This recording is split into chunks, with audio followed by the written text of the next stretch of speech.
Olá, boa noite, pessoal. Estamos começando mais uma live. Hoje eu tenho como convidado o Dr. Leonardo Vaz de Mello. Ele é neurologista e ele vai falar um pouquinho pra gente sobre a síndrome do pânico na visão do neurologista.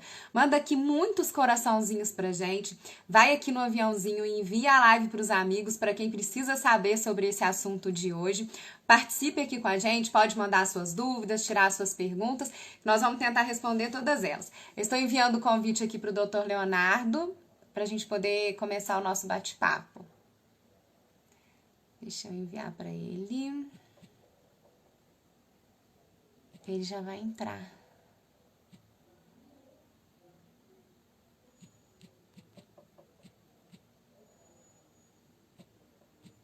Continua mandando coraçãozinho aí pra gente. Léo, eu te enviei a solicitação. Ai, agora vai dar.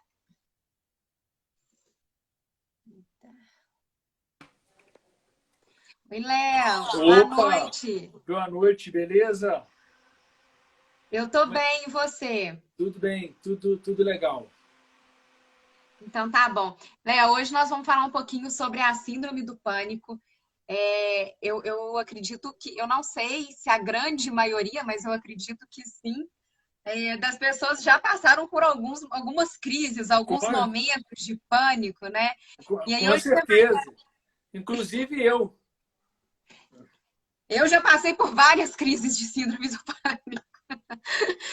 E aí, vamos falar um pouquinho hoje, né, sobre a síndrome do pânico na visão do neurologista. Mas antes, eu quero agradecer mais uma vez a sua disponibilidade de estar aqui, de estar trazendo mais informação para as pessoas e estar compartilhando aí todo tanto conhecimento. Muito obrigada. Nada, que isso, é sempre um prazer estar aqui para a gente conversar sobre temas relevantes para a sociedade, para a comunidade, para a gente tentar dar uma, pelo menos uma ajuda, uma contribuição, né, que nem todo mundo tem acesso. E também acho que não vê ou não entende o que é a doença, né? Um transtorno que não é uma doença que mata, mas é uma doença que incapacita, um transtorno. Né? Então a gente fica querendo sempre poder ajudar dessa forma. E eu acho que vai ser um assunto bem interessante para todo mundo. Então, pessoal, envia aí no aviãozinho para os amigos, né, que gostariam de saber sobre esse tema, às vezes está passando por esse momento, e manda muito coraçãozinho aí para a gente, para nossa live ser muito compartilhada. Léo, então explica um pouquinho para a gente o que é a síndrome do pânico. Vamos lá. Eu acho que a gente tem que começar assim do pânico, conversando sobre o porquê da visão do neurologista. Né? Só para a gente ter uma ideia, fazer um preâmbulo aqui bem simples. Né? A psiquiatria, antigamente, né, assim, vamos colocar depois na era moderna, tipo 1800 e 1700, 1800, era neuropsiquiatria. Né? Tudo era junto. Né? Com o desenvolver das doenças, os diagnósticos foram crescendo e tudo, né? Um professor chamado Herbe, lá do Hospital Salpêtrière de Paris, resolveu separar assim, não, acho que está muito grande a psiquiatria e a neurologia caminharem juntas. Então separou. A neurologia foi para um lado, a psiquiatria foi para outra. Pessoas escolheram fazer psiquiatria, outras pessoas fariam neurologia. Mas a origem é uma origem neuropsiquiátrica, né? Vamos dizer assim. Bom, a partir daí, por que a visão da neurologia? É claro que todas as doenças, né? Eu vou falar da neurologia no intuito da neurociência, vamos dizer assim. Né? A neurociência ela engloba situações, né, cotidianas em que a parte neurológica é sempre envolvida. Então, toda a sensação que você tem é uma sensação neurológica. Né? Lógico que tem doenças muito específicas, mas que têm substrato neurológico. Vamos supor, esquizofrenia. Estou falando do ponto de vista da psiquiatria. Né? Esquizofrenia, depressão, bipolaridade. O circuito é neurológico, porque está no cérebro. Né? Então, a síndrome que eu acho particular, ela é interessante a gente falar. Primeiro que é um sintoma muito comum. Muita gente da comunidade, da sociedade, apresenta isso. Não sabe o que é realmente a síndrome do pânico. Não sabe como ela se comporta. e também não sabe lidar com os sintomas que ela apresenta, né? E sintomas que ela apresenta, né? Às vezes até incapacita e você acha e talvez cria, você cria de subterfúgios, cria de fugas, né? Para você lidar com essa síndrome que você nem sabia que era. Você nem sabia que era. Então, por isso que é interessante a gente falar o que é a síndrome do pânico, né? A pergunta, enrolei para falar isso aqui, né? Mas a síndrome do pânico é o quê? Né? É um sintoma desagradável, né? Que você tem um medo, né? De uma forma absurda, em que você vai acontecer algo muito trágico com você naquele exato momento e que não tem nenhuma percepção no momento de perigo. Você não tem nenhuma percepção de perigo, mas você sente uma falta de ar, você sente uma palpitação, você sente uma sensação de tonteira, uma sensação de desmaio, sudorese, uma sensação de boca seca, um bolo na garganta e que, de repente, passa. Você sai correndo, medo de ficar louca, de enlouquecer, medo de morrer, medo de, sei lá, de acontecer algo trágico e, de repente, isso, por alguns minutos, que é uma eternidade, né? E desaparece. Né? Léo, eu ouço você falar, e aí quando as pessoas falam para mim, nossa, eu tive isso, aquilo, aí eu falo assim, ai, síndrome do pânico.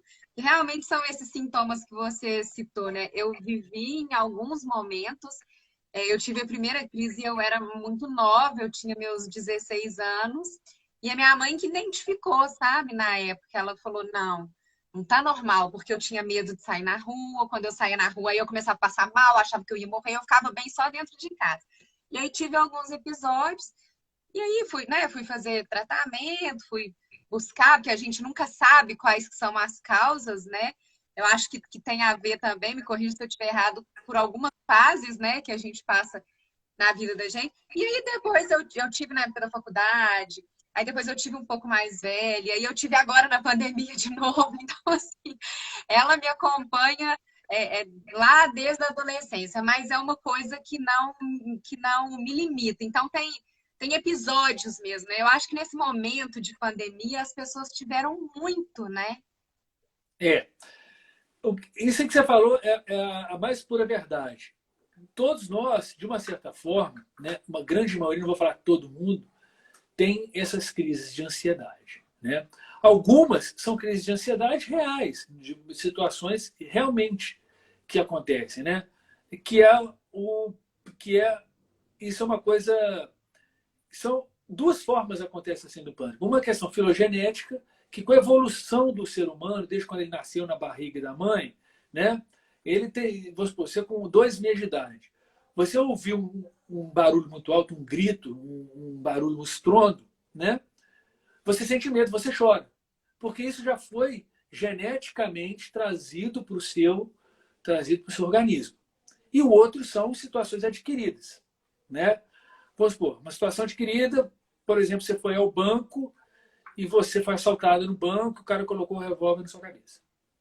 Então, você sentiu aquele negócio, aquela adrenalina, aquela sensação de fuga ou luta, né? Ou você bate no cara ou você foge, fica paralisada, porque o freezing, né? A paralisação, é uma área neurológica que faz a paralisação, no locus ceruleus, depois disso eu vou falar, mas é coisas muito detalhadas, e que você paralisa. Né? E aí depois você entra naquele mesmo banco, numa outra situação que não tem problema nenhum, e você volta com as mesmas sensações, que são situações adquiridas. Né? E, só puxando o gancho que você falou, né, da situação, vamos supor, de passagens de fases, vamos dizer assim. Né?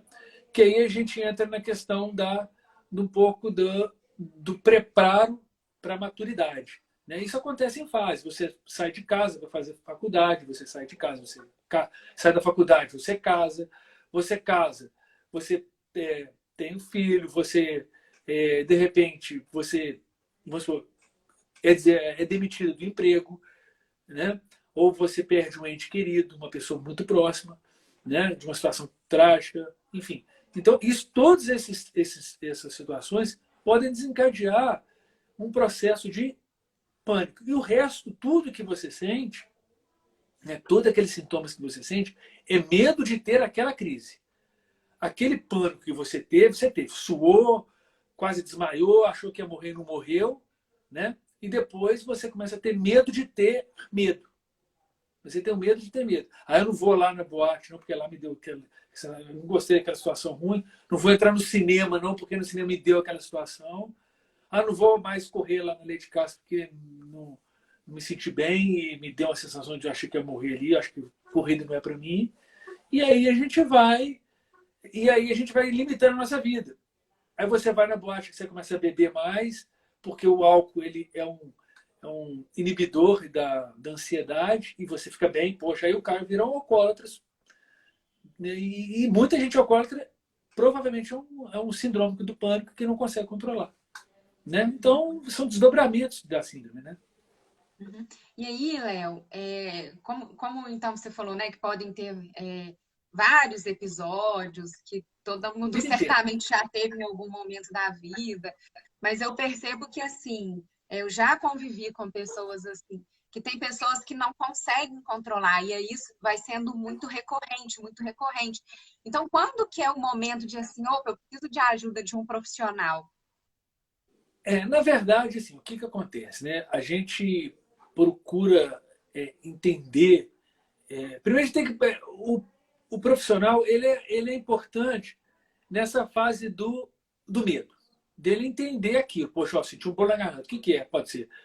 Poxa, eu posso estar infartando, eu posso estar tendo uma crise de, sei lá, alguma coisa. Vou lá, vou no médico. O médico rastreou, viu que não é tireoide, viu que não é diabetes, viu que não é isso, viu que não é aquilo outro e tal. Falei, não, você está com um quadro, provavelmente, psicológico, assim, no transtorno da ansiedade generalizada.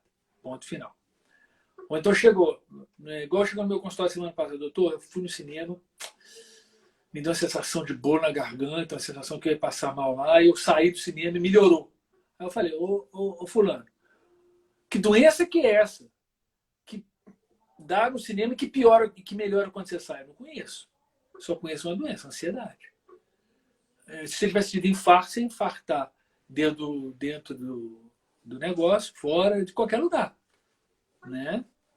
Então, tem todo. Não tem outro. O infarto, o derrame vai acontecer em qualquer lugar. Não é porque você saiu do cinema que te salvou do infarto, não.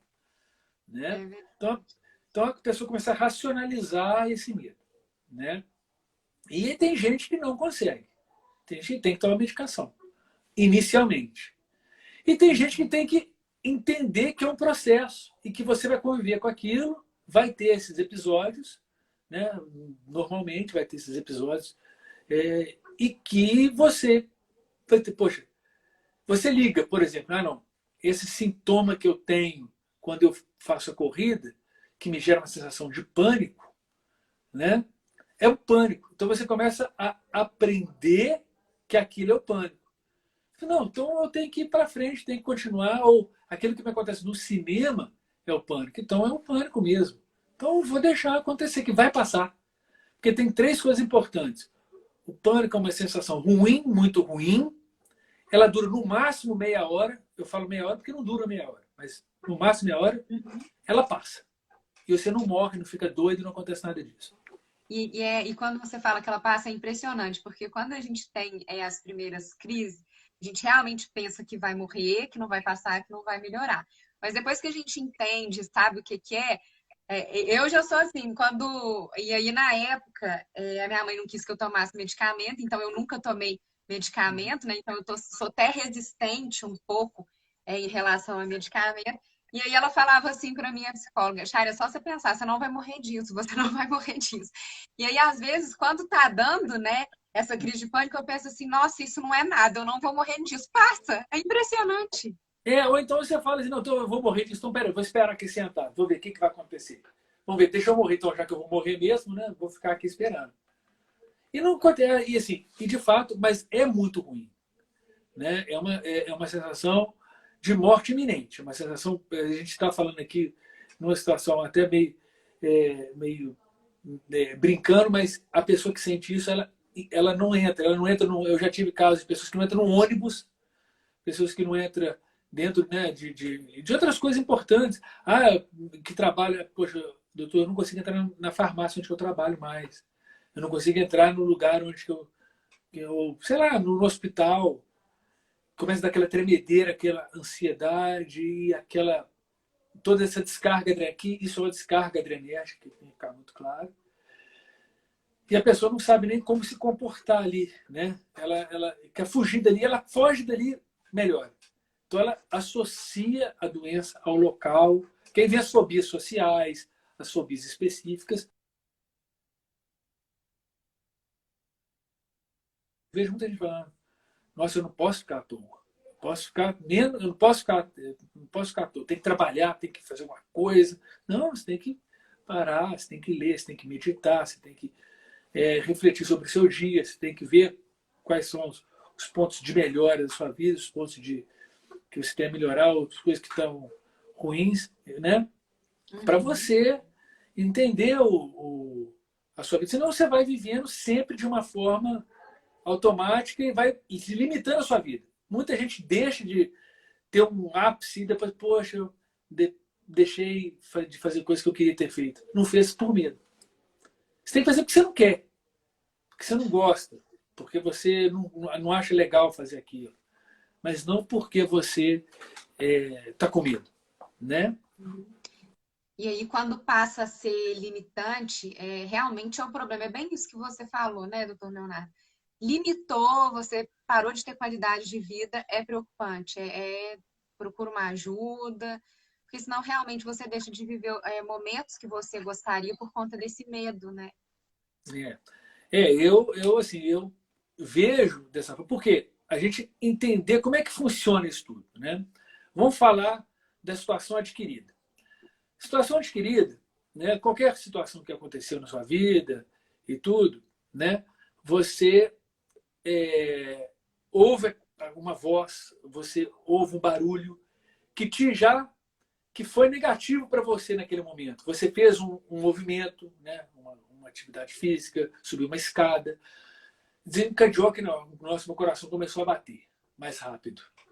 Aí o cérebro é avisado, uma região chamada tálamo, né?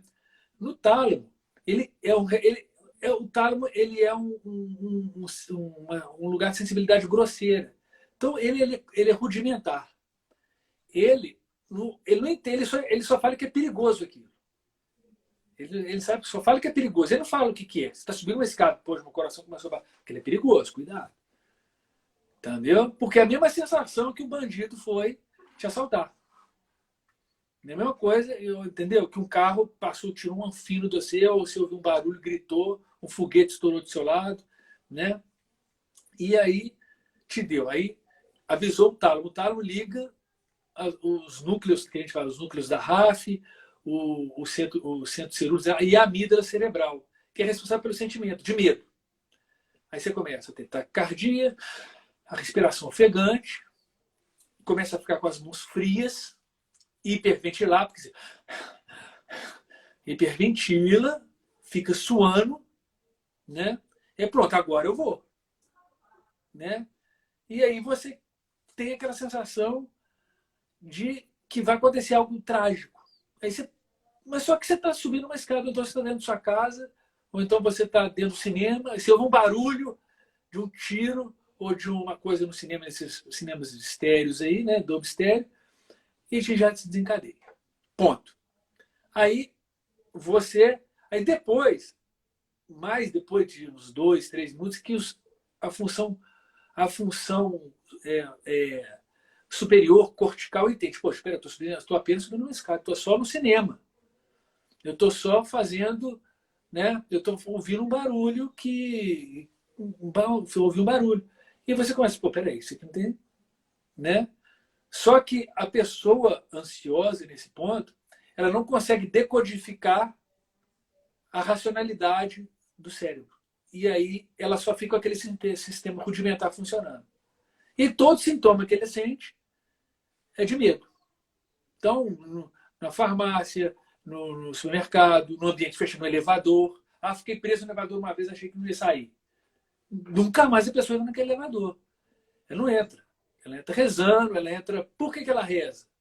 Que são movimentos do quê? Você reza, Por quê? Porque você desvia a sua atenção. Né? Então você começa a ter movimentos, situações ritualísticas, né? De rezar, de ficar, sei lá, fazendo algum movimento que você cria um ritual, né? O sinal da cruz. Então, para quê? Para você fugir daquele pensamento de que vai morrer, de que vai passar mal. Né? Seria E outros, mudar o foco, né? muda o foco.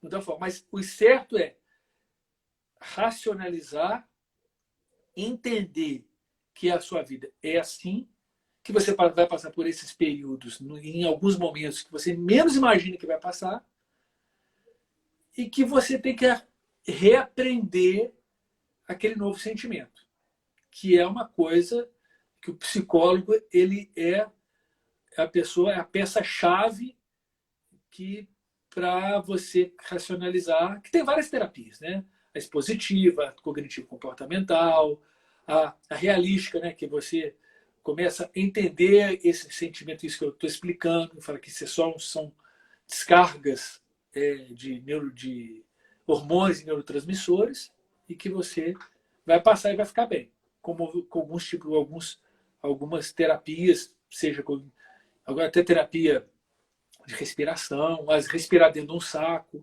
né? Aprender a respiração, você vai melhorar. Né? A Além de Clarinha, medicação. a Clarinha colocou aqui, doutor Leonardo, que ela teve que aprender a andar novamente, um passo de cada vez. Né? Isso ela falou, assim, talvez a cereja do bolo da nossa live aqui. Tem gente que não sai de casa nem para ir na padaria. Ela não consegue ir à padaria. Não consegue ir pedir um pão. Ela chega no momento que ela está tão fadigada, tão apertada, tão coisa que ela falou, vou desmaiar aqui. E se ela hiperventilar, ela acaba desmaiando mesmo, porque é uma sensação de desmaio, porque é o mecanismo de defesa do cérebro de, pô, peraí, eu tô hiperventilando demais aqui, eu não preciso de tanto oxigênio. Entendeu? E a hiperventilação, a baixa de oxigênio, a baixa de gás carbônico, faz você dar sensação de tonteira, sensação de desmaio, e você acaba, não desmaio de cair, mas de desfalecer. Aquele desfalecer é aquele desmaio lento, aquele desmaio que você vai cair na cadeira e vai murchando. Né? Eu recebi hoje, doutor Leonardo, coloquei uma caixinha de perguntas e eu recebi algumas perguntas. Uma delas era de saber identificar quando é uma síndrome do pânico, quando é uma crise de ansiedade. Tem essa diferenciação? A crise de ansiedade, geralmente, ela tem uma crise relacionada a uma coisa específica. Eu estou ansioso porque eu estou aqui falando na live, né? Eu estou que eu vou fazer um concurso público, né? Eu vou fazer uma prova, vou fazer uma seleção de emprego, né? Agora, assim, do pânico, está tudo muito bem, está tudo muito bem. Eu estou aqui na minha casa, não estou conversando com o Char, não estou conversando com ninguém, não estou falando nada, e de repente eu começo a sentir uma taquicardia, porque eu estou sozinho, porque eu lembrei que que amanhã eu tenho que trabalhar, eu tenho muito paciente, e às vezes eu não vou. E será que eu vou dar conta? Eu estou cansado hoje. E a gente programa, né? A gente prepara. A gente vai trabalhar amanhã, eu vou atender um monte de paciente, mas com o cansaço de hoje. Eu tenho que pensar amanhã com a disposição de amanhã, não com a disposição de hoje, agora, no final de noite. Então a pessoa fala, puxa, eu vou ter que enfrentar amanhã meu trabalho de novo. E aí a pessoa entra em pânico, porque não aguento mais não aguento mais trabalhar. Por quê? Porque você cria uma mentalidade de cansaço de hoje para você viver amanhã. E amanhã você tem que viver amanhã, não hoje. Então a crise do pânico é uma crise de antecipação de um problema que você nem sabe se vai vir. Você não sabe como é que você vai acordar amanhã. Não, mas eu vou acordar doente, com febre, dor de garganta. Aí é outra situação. Mas você acordou bem, né? Qual é o problema? Então podemos dizer que a ansiedade é por um fato que nós já sabemos que vai acontecer, né? Como vocês estão, uma entrevista de emprego, um bate-papo igual nós estamos aqui, uma cirurgia, uma viagem, né? Por um fato que a gente já sabe que vai acontecer. E a síndrome do pânico seria sofrer por antecipação de uma coisa que a gente nem sabe se vai acontecer. É, nem sabe, não, não vai acontecer. Não vai acontecer. Por quê? Você que cria. Não vai acontecer. Você que cria. Você cria todo o sintoma. Porque você está lá na hora do concurso. A ansiedade antecipatória, ela só não era antes da situação. Depois você entrou no concurso, você está preocupado em responder pergunta, em prestar atenção naquele negócio, entendeu? E você esquece aquilo. Né? É exatamente isso. Agora tem. Hã? Eu tô falando que é exatamente isso. E eu tenho um exemplo disso que eu tinha muita dificuldade de estar falando assim com as pessoas. Quando eu conto, doutor Leonardo, ninguém acredita. Quando eu fui trabalhar na TV, eu tive muitas crises de síndrome do pânico por conta disso, né? E aí é impressionante, porque a gente sofre antes, achando que não vai dar conta, que não vai conseguir. Chega no momento que a gente vai fazer, vem a crise de ansiedade. Mas aí é impressionante que é só começar. E parece que a gente começa a falar ou fazer aquilo, a gente vai entretendo com aquilo e passa. Não. E a crise de ansiedade é uma coisa interessante. A crise de ansiedade ela é viciante. Você quer passar por aquela situação de novo. Porque libera substâncias positivas. Serotonina, dopamina, noradrenalina, que são substâncias que trazem satisfação, de uma certa forma. Né? Você entra na montanha-russa lá, você sobe aquele looping lá, você fica lá de cabeça para baixo, você entra naquele trem, aquela adrenalina toda, você tem medo de entrar lá. E depois você entra, você curte aquele momento que joga, depois você quer ir de novo. Entendeu? A crise de ansiedade é o pré-antecipatório e você tem que dominar aquele medo. Né? Porque senão você não vai, não vou andar na montanha-russa, não, que eu vou. O que aconteceu? A montanha-russa não mata ninguém. Salvo qualquer zero. Você fala, quantas pessoas morreram de montanha-russa até hoje? Não sei nem se chega a 0,01%. Não existe essa. Né? Se a gente falar, não, tem medo de cair de avião. Poxa, o risco de cair de avião é muito menor do que bater de carro e morrer. Né? Pode acontecer, mas é um. Por quê? Geralmente, aí que eu acho que é o mais interessante da coisa. Geralmente, acontece com as pessoas que são controladoras. São pessoas extremamente controladoras, que querem controlar tudo, né? Que por quê? Porque elas não conseguem delegar aquela situação para o outro. O piloto. Não, eu quero ser o piloto. Na sua cabeça. Se você estivesse pilotando, você não ia ter medo de viajar de avião. Mas como você não pilota, você tem medo. Entendeu? Eu não tenho medo de andar de ônibus, eu tenho medo de andar de ônibus, mas se eu dirigir o ônibus, eu não tenho medo. Por quê? Porque eu sou o controlador. O controlador tem medo. Né? E ele sente essa ansiedade o tempo inteiro. Agora, o cara que não está nem aí e não se importa com nada, ele não tem medo de nada, porque ele está ali como regra 3. O que acontecer com ele, está bem. Né? E deixa Mas fluir. pouquíssimas as pessoas assim que são totalmente abnegadas, que são completamente abnegadas. Sempre tem um momento crítico. Né? Uhum. Você é o andarilho, o mendigo de rua, que não que aquele mendigo, mas aquele mendigo que abdicou de tudo. Esse não tem nada. Né? O andarilho, que não tem medo de nada, não tem porquê, porque não tem o que perder também. Né? Só a vida dele. E aí é uma questão muito mais filosófica da vida, uma coisa que é um assunto muito. Aí você vai ter que entrar em Sócrates, vai ter que entrar em Santo Agostinho, vai ter que entrar em São Tomás de Aquino, que são outras. Aí fica muito mais complicado a gente conversar hoje sobre isso. Tem um filme que retrata um pouco isso, essa questão de deixar de fazer algumas coisas, de ter uma vida que tinha para poder viver outra, que é O Vendedor de Sucesso. Eu não sei se você já viu. Ele retrata bem esse exemplo que você está dando. Eu já li o livro, né? O filme é baseado no livro, né? Eu li o livro. Eu costumo sempre, mas tem filme, eu leio o livro. Eu gosto mais de ler o livro, particularmente. Ele faz exatamente isso aí que você está falando. Né? E você, assim, na verdade, se você. Não que a gente tem que deixar o nosso nome cravado na história nacional, mundial, nada disso. A gente simplesmente não pode deixar de fazer as coisas que a gente tem interesse, e não ter medo do desconhecido. Né? Daqui a meia hora, a gente não sabe o que vai acontecer. Né? Você entrou, você vai fazer um... Poxa, hoje, no bate-papo hoje, a gente entrou, podia ter ninguém, podia estar nós dois batendo papo aqui.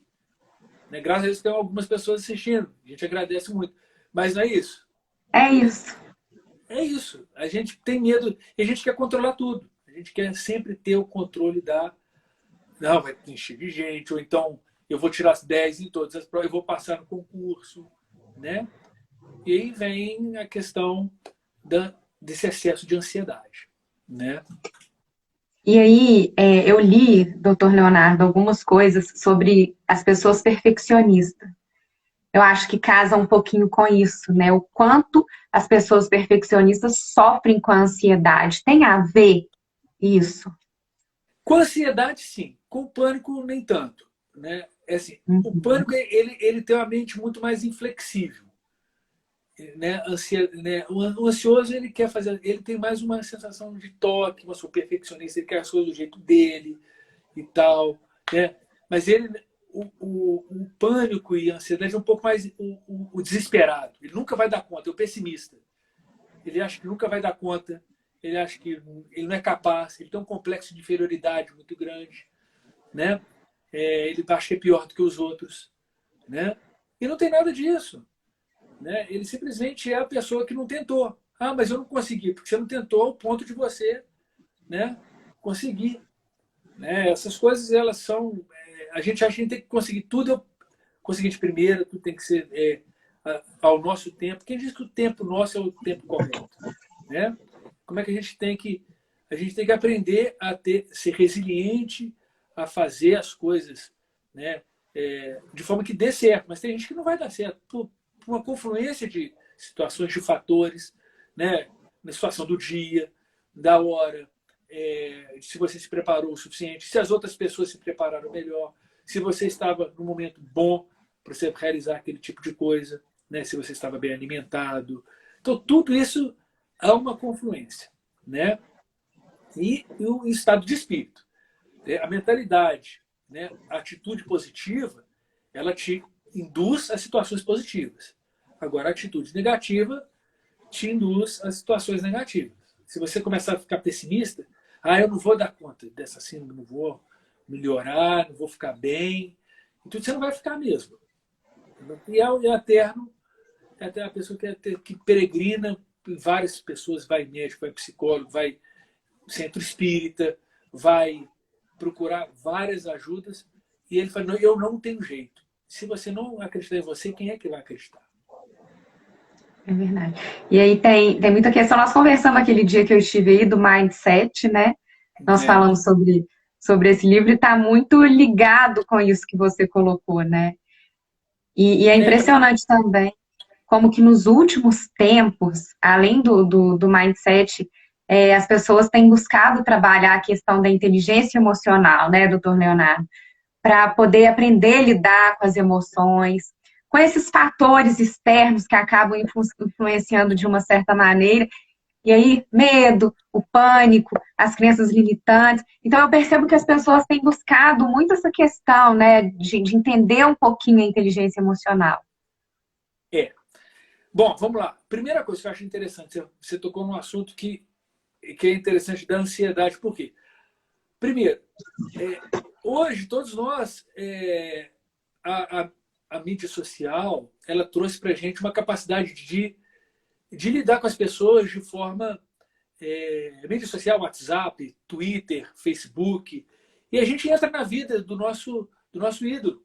Né? A gente está lá, eu sou amigo do fulano, eu sigo sei lá, o Bernardinho, eu sigo o Pelé, alguma coisa assim, o Lionel Messi, eu sigo não sei quem. Por quê?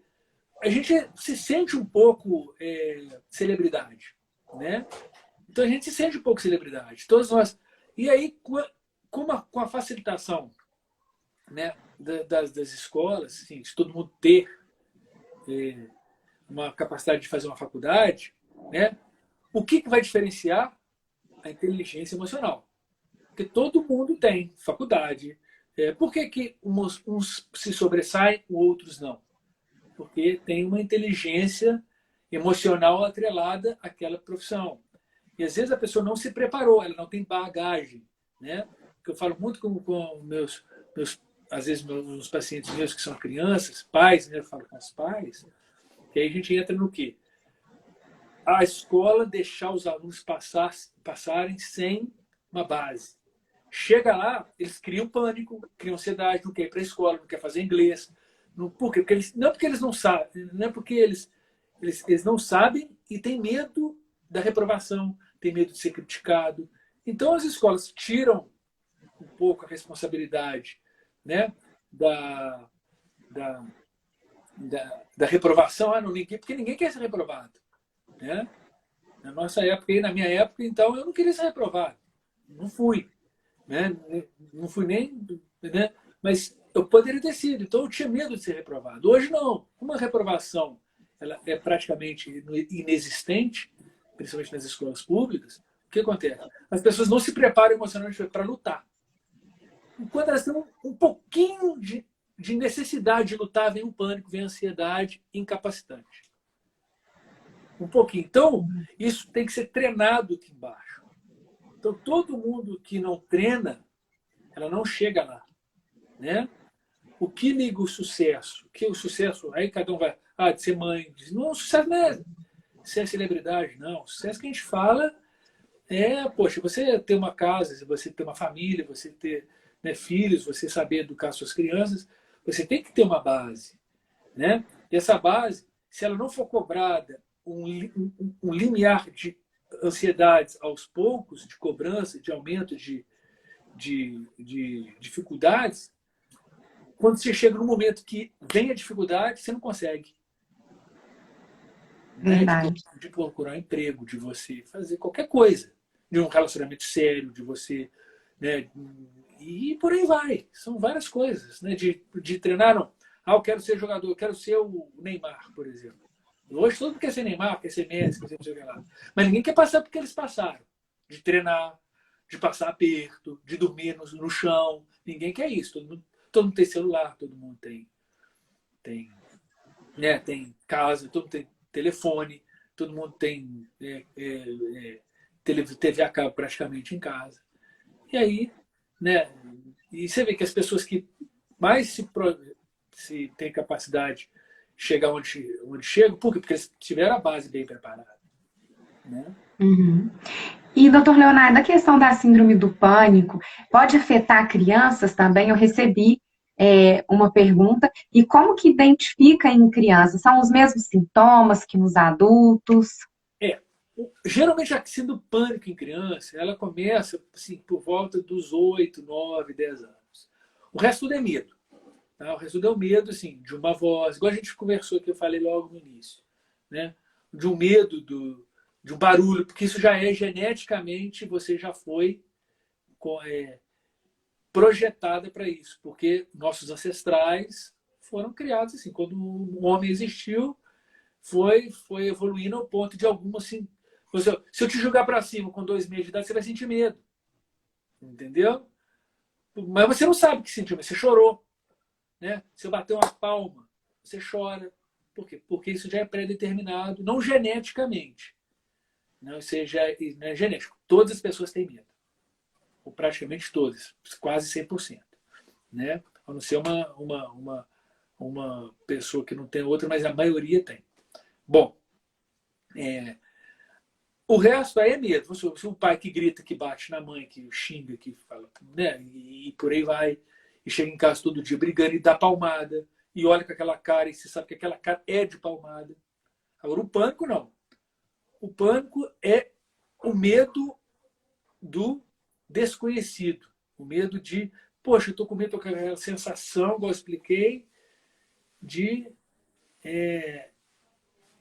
passar mal, uma sensação de bolo no peito aqui, uma sensação de falta de ar, e que de repente eu chamei minha mãe ou então bebi um copo de água com açúcar, melhorou. Né? Esse é o pânico. E aí começa quando as crianças começam a entender o que os desafios. né? E os desafios, elas vêm por quê? Porque elas estão no limite, né? Assim, de que eu falei, por isso que eu entrei na seara da educação, né? Da reprovação, um aluno que está com 10 anos, mas ele não tem capacidade de estar numa escola de 7 anos, porque não estudou. Não porque ele é burro, porque ele não estudou mesmo. Não porque ele é retardo, porque ele não estudou, infelizmente. Aí ele foi passando. Aí quando vem uma dificuldade ali, ele começa a ter medo das coisas. Né? Aí ele começa a se frustrar. Exato. Ou quando está lá, nunca jogou bola, mas quer jogar bola com 10 anos e nunca treinou com 6, 7 anos. Ele vai ter um pouco de dificuldade. Então, aí, não que então quer dizer que o cara com 7 anos já dançou. Não, não é isso. Ele simplesmente ele vai ter que se realocar. Poxa, peraí, eu comecei tarde, eu não estudei desde os 7 anos, aí tem que ter uma base. Por isso que os psicólogos infantis existem, por isso que os psiquiatras infantis existem, por isso que os neurologistas infantis existem. Para quê? Para mostrar um caminho. Você tem que ter uma paciência. Né? E isso não vai te causar mal nenhum. Uhum. E o medo também, doutor Leonardo, tem um limite, né? Uma vez eu participei de um curso e o palestrante estava falando da questão do medo e ele falou, não, a gente tem que ter medo, né? O medo nos salva.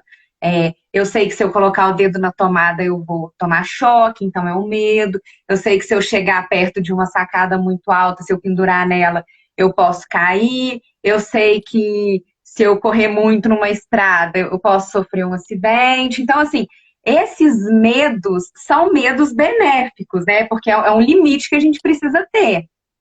Prudência. Isso é prudência. Né? Isso não, o medo, na verdade, quando a gente fala em medo, a gente fala em descarga emocional incapacitante. Você paralisa pelo medo. Isso é prudência. Não, eu não quero chegar ali porque, poxa, vai que aquilo é prudência. Vai que aquela sacada, não vou encostar no parapeito daquilo, que vai que aquela sacada esteja solta. Você cai. Né? Vai que eu vou ultrapassar esse carro na curva aqui e vem uma carreta do outro lado. Isso é prudência, isso é bom senso, isso é treinado. Né? Por isso que nós é treinado isso. Né? Isso é educação. A piscina, chegar na piscina. Né? Então você é a mesma, isso é prudência. O medo não, o medo te incapacita. O medo te Ele deixa te você impede de paralisado. fazer. Impede. O medo te impede. Eu não vou entrar no cinema que eu vou passar mal. Que é a fobia, eu não vou fazer o concurso que eu não vou passar, eu não vou conseguir fazer a prova em nada. Eu não vou fazer aquele teste lá que eu vou desmaiar na frente do gerente do banco, então eu não vou nem lá conversar com ele. E aquilo ali é o que? É o medo incapacitante. Isso é a ansiedade antecipatória que te incapacita. Antecipatória que te incapacita. Agora o pânico não, o pânico é aquilo espontâneo. Eu estou aqui, é físico que eu dou uma crise de pânico. Nem estou conversando com você. Ai, eu vou desmaiar aqui, nossa, que trem ruim, credo, vou ter um troço. Aí eu ligo para o SAMU chega aqui, minha pressão está 12/8, frequência cardíaca 80, e aí, como é que faz? Não tem nada, o cara vai me xingar, ué. Não tem nada, você vai procurar um psiquiatra, vai procurar alguém para te ajudar, um psicólogo, enfim. Né? Mas é nesse sentido que a gente tem que entender essas nuances. Né? Até onde vai a normalidade da ansiedade e quando ela começa a se tornar anormal. E, doutor Leonardo, o que a gente pode fazer quando a gente estiver junto de uma pessoa que estiver em crise de pânico? Quais são as dicas? Falhou aqui um pouco. Repete para a minha pergunta de novo. O que a gente deve fazer quando a gente está junto de uma pessoa que está tendo uma crise do pânico? Como que a gente pode ajudá-la? Primeira coisa assim, primeiro é você acalmá-la. Né? Primeiro, tudo bem, nós vamos resolver. O que está acontecendo? Você vai respirar fundo, vai contar para mim. 10 vezes respirar fundo. E eu já vou ligar para o SAMU, a gente vai, mas você respira fundo. Por quê? Porque você vai conseguir controlar a respiração dessa pessoa. Né? Ou então você pega, em casos extremos, respira aqui dentro de um saco um saco plástico. Né? Um saco de papelão, tudo. 6 vezes. Aí você coordena a respiração. Né? Tanto tem aplicativos de relógio que mostra isso. Se você não viu, tem hora de relaxar. Fica 1 minuto.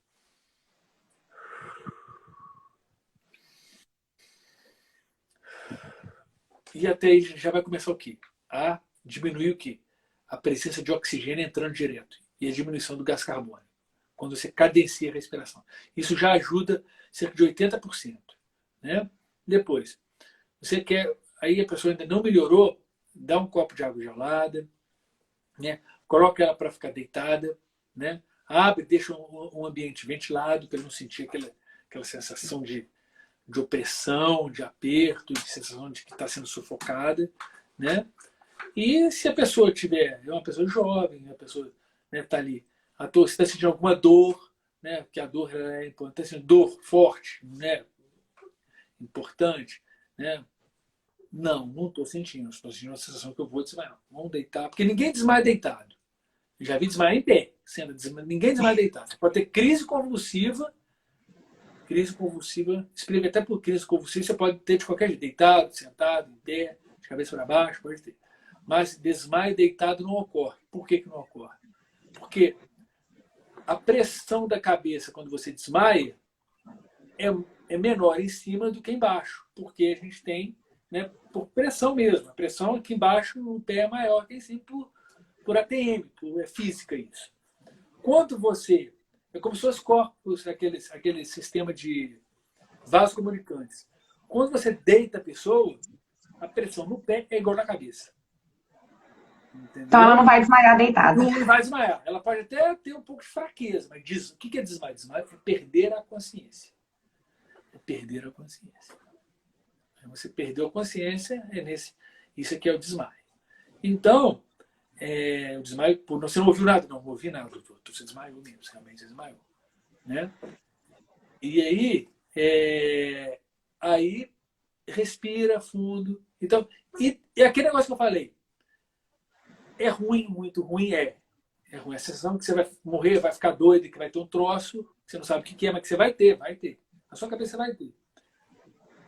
Demora no máximo 30 minutos, mas eu não conheço mais que pessoas que sofreram mais que 10 minutos. Tá? Até mais que 5, ainda vou se alguém teve mais aquela sensação de morte, não, já passou, estou sentindo mais tranquilo, 5 minutos, né?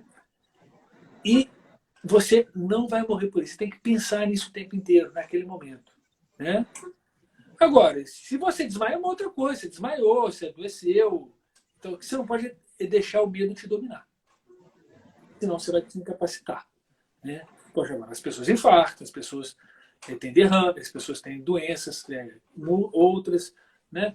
E que você tem que se cuidar. Aí tem as outras N coisas. Né? A atividade física é muito importante, que ajuda também, inclusive. Ela desencadeia, mas ela mais ajuda do que desencadeia crises.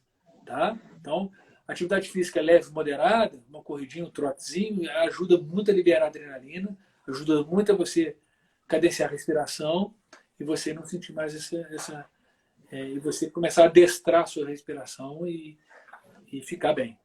Né? E a partir daí, se não deu nada certo, não consegui, estou muito... Aí você procura a ajuda de um especialista. A medicação te tira da crise mais rápido. Né? Não é o ideal tomar remédio para o resto da vida. Se tira da crise mais rápido. Mas ela te dá um conforto.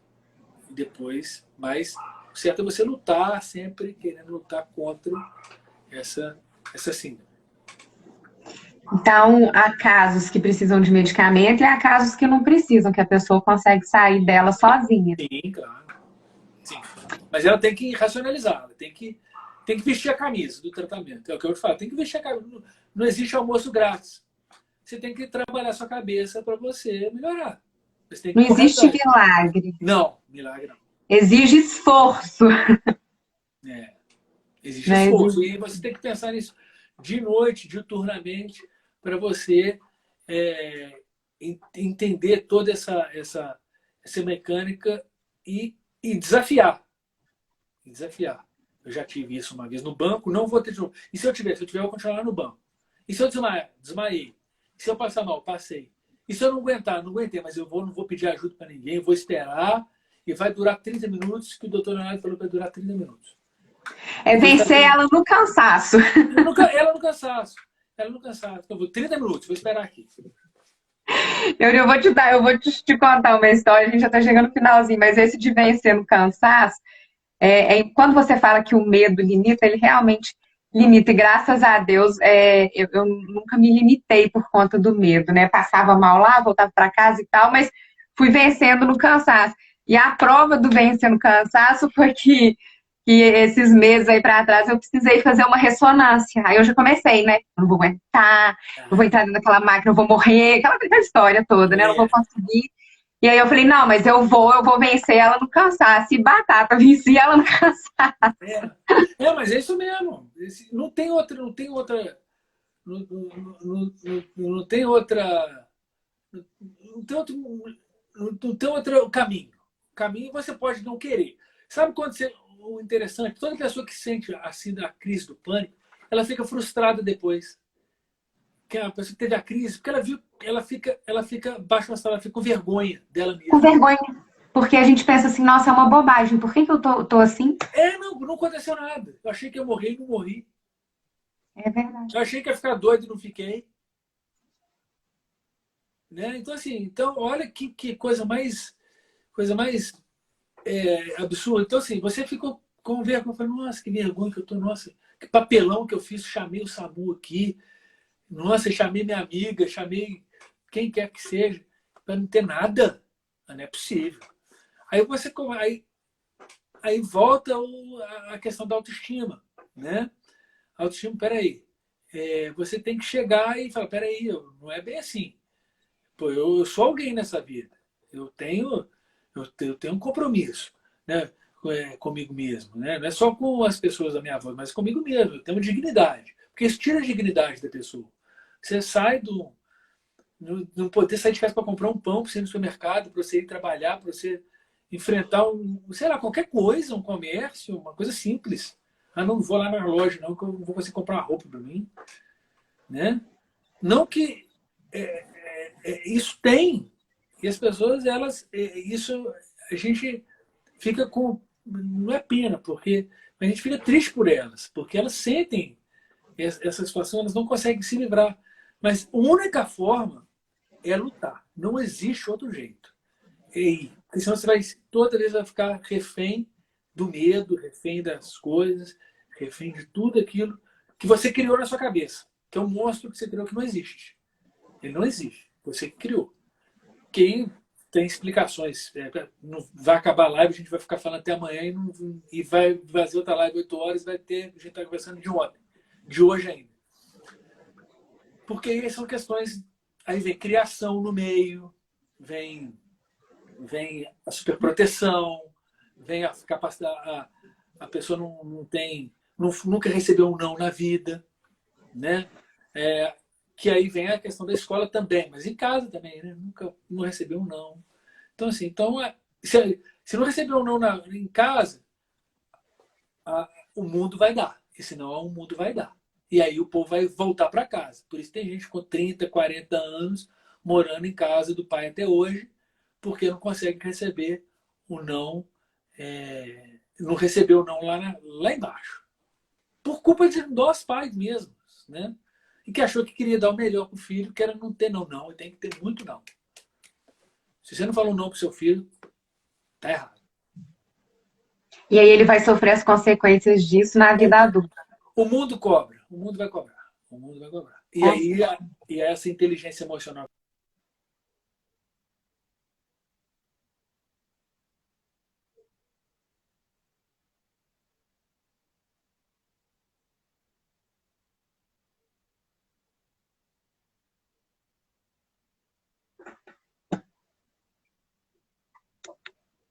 Você tá me ouvindo, Léo? Você me ouve? Você me ouve? Eu não tô te ouvindo. Você me ouve? Não, você me ouve?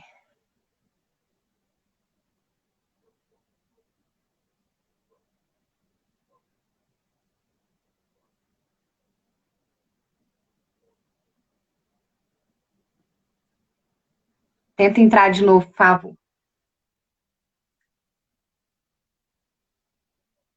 Ficou mudo, pessoal. O doutor Leonardo está voltando aqui para a gente poder encerrar a live. Obrigada, gente, as mensagens. Estou aguardando o Léo entrar aqui de novo para a gente poder continuar aqui.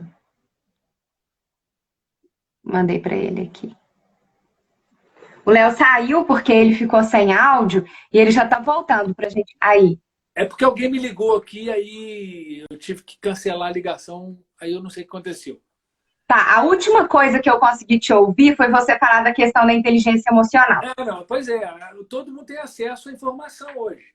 O que vai diferenciar um de outro é a inteligência emocional. Isso aí não tem dúvida, né? E o que é mais interessante é que a gente vai ter que matar um leão por dia, né? O sucesso de hoje não te credencia o sucesso de amanhã. Não te credencia. Então, o seu sucesso hoje, amanhã você tem que lutar por ele. Então, o sucesso de hoje, você não credencia a vitória de amanhã. Isso é a regra do jogo, né? Então, você vai ter que viver nessa educação, essa eterna zona de desconforto que o pânico adora deixar a gente na zona de desconforto.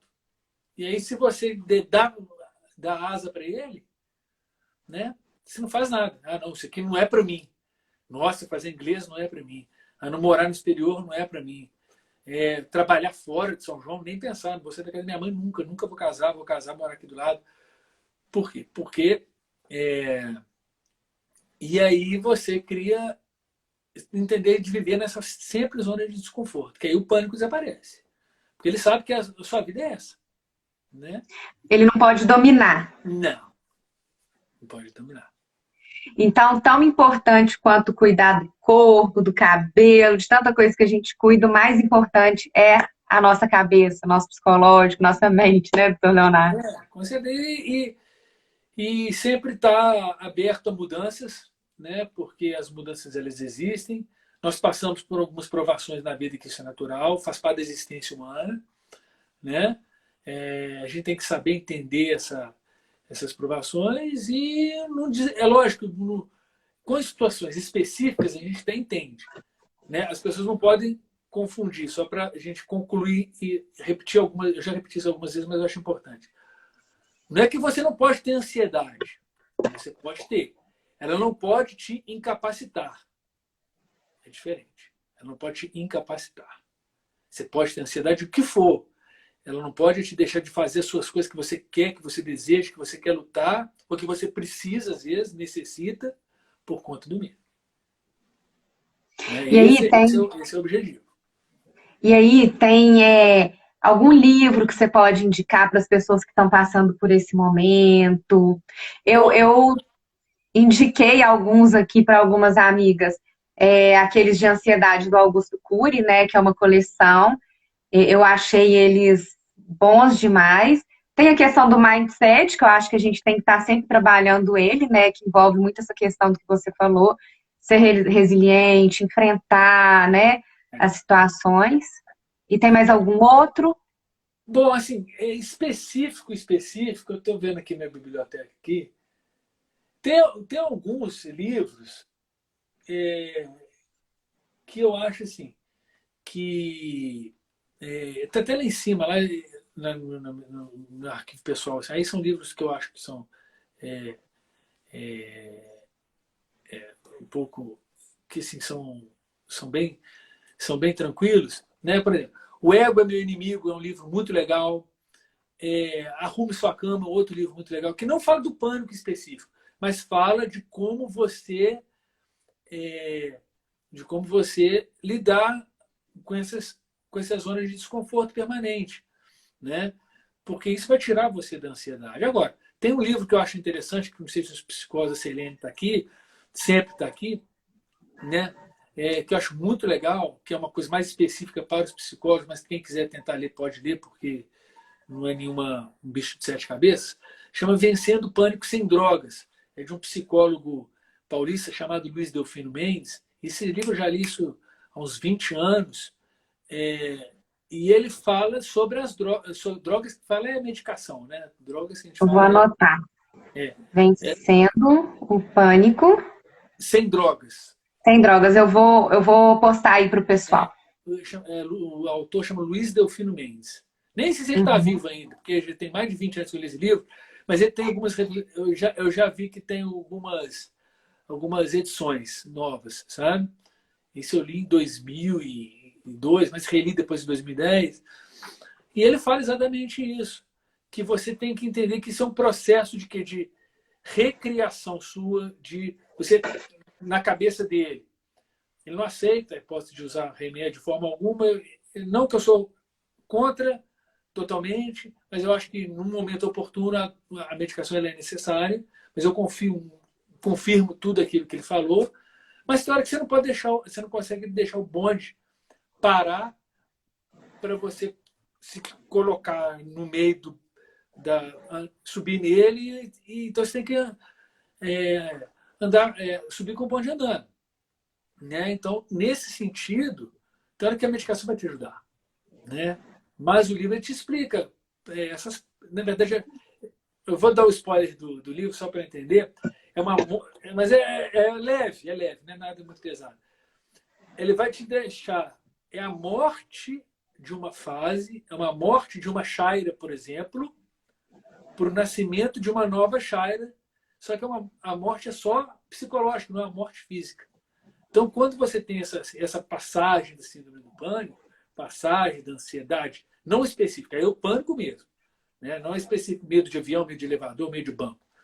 Essa passagem da Shaira adolescente para a Shaira adulto jovem, houve uma morte psicológica ali e que você não quer deixar morrer. Porque você quer continuar adolescente. Você quer continuar ali, né, com seus colegas, brincando, né, paquerando, fazendo qualquer coisa. Mas depois você tem que, poxa, você tem que estar na faculdade, você tem que pagar suas contas, você tem que vencer na vida, você tem que disputar com um concurso, né? O vestibular já é um funil muito grande, e aí você tem aquela morte psicológica sua, né? E ainda renasce uma nova Shire. E daqui a pouco vai renascer uma outra, e vai renascer uma outra, e você tem crises que são as crises existenciais, né? Que Então, bom, né, que elas existem, que bom que mas tem são essas mortes, mortes mas são para mortes psicológicas. São mortes psicológicas. novos renascimentos. São novos renascimentos psicológicos, mas são. E aí a gente depois passa um período bom. Passa um período bom. De alguns anos, depois volta de novo. E depois. E ele fala exatamente isso nesse livro. Assim, mas é muito mais completo que isso. É só uma parte pequenininha que eu falei, que eu entendi, né, que eu acho que vale a pena ler por causa disso. Mas tem vários outros aí que eu posso até depois colocar aí para eu mando para você se você quiser, eu mando. Ótimo. Lá em cima tem outro Vivenciando o Caos, que é um livro oriental de como você faz técnicas de yoga. Eu tenho um livro, mas é muito grande, né? E enfim, e eu te mando, se você quiser até tirar as fotos dos livros para te mostrar. Depois Tem você me outro envia. de Pachou para lá que é muito legal, que eu agora esqueci o nome dele, mas eu li também, muito legal. E é isso. Então, o importante, não deixar o medo vencer. Eu, graças a Deus, de vez em quando tenho as crises do pânico, mas não deixo ela me vencer. Talvez por ter morrido, né, em vários momentos e agora está renascendo. E eu falo que esses momentos são gratos também para a gente ver, nossa, gente, aquilo que aconteceu há tanto tempo atrás era uma bobagem, ainda bem que isso não me limitou. É impressionante, né, Leonardo, como que Exatamente. Daqui a pouco você vai falar isso quando acontecer alguma coisa nova, vai acontecer isso de novo. é sempre assim. A gente recebeu um tanto de comentário aqui, o pessoal te Eu tô agradecendo, lendo falou que aqui, eu agradeço você todo tá mundo aqui. lendo, né? Não, tô lendo tudo aqui direitinho. Também Então, como agradecer, falar para tanta gente, né? Porque realmente muita gente sofre com isso, mas a gente tem que tomar atitude. O livro é legal, vale a pena, é muito interessante, mas a gente tem que botar para fazer. Não adianta só ficar lendo e tomar atitude, né? Porque a atitude ela tá e o pensamento positivo. atitudes positivas atraem coisas positivas, né? Não conheço nenhuma situação negativa que atrai coisas positivas. Eu tenho medo de alguma coisa que não vai dar certo. Não vai dar certo, porque você já não deu certo, porque você pensou que não vai dar certo. Com certeza. Né? Agora, se você pensar positivo, a chance de dar certo é muito grande. Né? Eu vou só contar uma história final. Eu estava jogando bola quarta-feira passada e eu tinha um compromisso, uma reunião importante. Né? E eu estava lá e falei, não, eu queria. O nosso time estava empatado 6-6. Eu queria ganhar. Eu gosto de jogar, eu sou um competidor nato, assim, de competir, gosto de ganhar. Né? E aí, e era 5 para as 8, eu tinha que sair 8 horas. O jogo acabava tipo 8h15. Eu falei, vou sair mais cedo, 8 horas, não tem jeito e tal. E deu assim, e eu falei, vou fazer esse gol, fazer esse gol, fazer esse gol. 7h58, eu falei assim, não sei se foi 7h58, mas foi assim. Eu fiz o gol e saí, fui embora. Então eu fiz o gol, pensei positivo e saiu, entendeu? E a gente ganhou, depois eu só fiquei sabendo que no final que a gente ganhou de 7-6 o jogo. Então você vê que como eu atraí aquele negócio. Tem nada a ver com pânico, nada a ver com ansiedade, mas tem a ver com o pensamento positivo atrai coisas positivas. A gente tem que ter essa mentalidade. A gente fica pensando negativo, olhar para trás, ficar raiva, discórdia, ficar alimentando sentimentos ruins, só vai trazer sentimentos ruins. Entendeu? Raiva, então, o primeiro que desencadeia a raiva. Desencadeia no pânico, é raiva. Raiva, Shakespeare já falou, né? Raiva é o veneno que a gente toma para o outro morrer. Né? Ele escreveu isso. E a paz pura verdade. Quanto mais raiva você sente da pessoa, você fica mal, você fica com pânico, fica com ansiedade, não dorme, e a pessoa não está nem aí para você e desencadeia a ansiedade. E quando você fala do pensamento positivo, de não ser pessimista, é bem aquele ditado, você atrai no que você acredita. Então, se você acredita que vai dar errado, vai dar errado. Se você acredita que vai dar certo, vai dar certo. É bem por esse caminho. Claro, eu vi, tem várias, assim, no consultório a gente vê, tem várias lições de vida. Aí não vou nem falar do pânico mais, falar lições de vida mesmo, né? De pessoas que levaram assim, a sua cruz ali até o fim, vamos supor, um ente querido com câncer, e conseguiu levar, consegui levar, e depois logo a pessoa veio a falecer, né? Porque ela cumpriu a missão dela, que era, né, um filho que conseguiu aposentar. Eu tive um caso interessante de um paciente que ele era o mais novo, era cuidado pela irmã. Ele tem uns 60 anos, a irmã devia ter uns 65, 66 anos. Ele era um doente psiquiátrico, tinha crises convulsivas e ia no meu consultório. E aí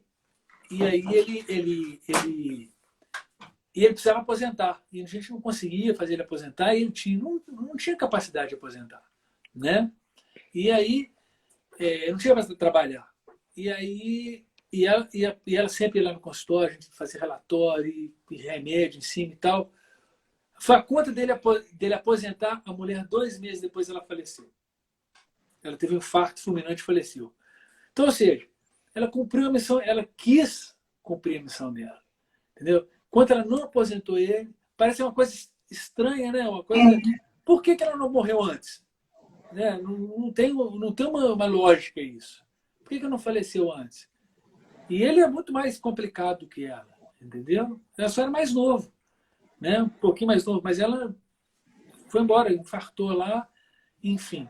Então, e isso me chamou muita atenção. E não é só um caso, eu não vou falar outros aqui, porque senão a gente vai delongar muito a live. Mas isso eu vejo isso toda hora. Toda hora.